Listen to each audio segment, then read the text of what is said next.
Fa vao tsy ela kory isika tamin'ny zoma teo nankalaza ny 8 martsa fetin'ny vehivavy. Tamin'ny fomba niavaka tanteraka moa nentin'ny vehivavy ny vakin'Akaratra nankalazana an'io andro io. Hoarantsika avy hatrany ny akon'izay.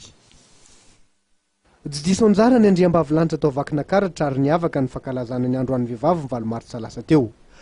Betsaka ny fomba nentina nandraisan'izany fety zany raha tsy ilaza fotsiny fa nentina tambavaka ny vehivavy rehetra manerina nosy nameny vahana ny etsika ny finoana satria mizaka ny tsy eran'ny aina ny vehivavy amin'ny resaka herisetra izay menjady aminy. Fikambanam-behivavy maro avy amin'ny sehatra samihafa no mikambana ho iray ary ny karakara zao etsika izao. Vehivavy vanina izay ny loha hevitra nentin'ireo vehivavy tao vakin'Akaratra nandritra ny etsika. Fotoana nahafana nandefa antsoavo amin'ny lehilahy mba hampitsarana nisy fampijaliana tao amin'ny vehivavy. Hita tao amin'ny tetsika ty avokoa ny vehivavy na fikambanam-behivavy mpanao asa tanana, vadina miaramila, vadina zandary, fikambanana masina, vehivavy mpanao politika, anisan'izay anjara tamin'izany Ramatoa Olga Ramalasona, ministry ny varotra izay avy amin'ny antoko dimy. Nandray anjara tao ihany koa ny tao amin'ny antoko maitso, vehivavy eo anivon'ny vokintany sy ny komina, ny fiarahamonim-pirenena sy ny maro tsy voatanisa.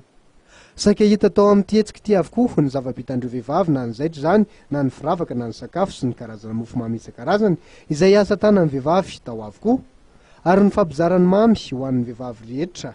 Eny fa na ny lehilahy ihany koa aza tena azo ny anjarany.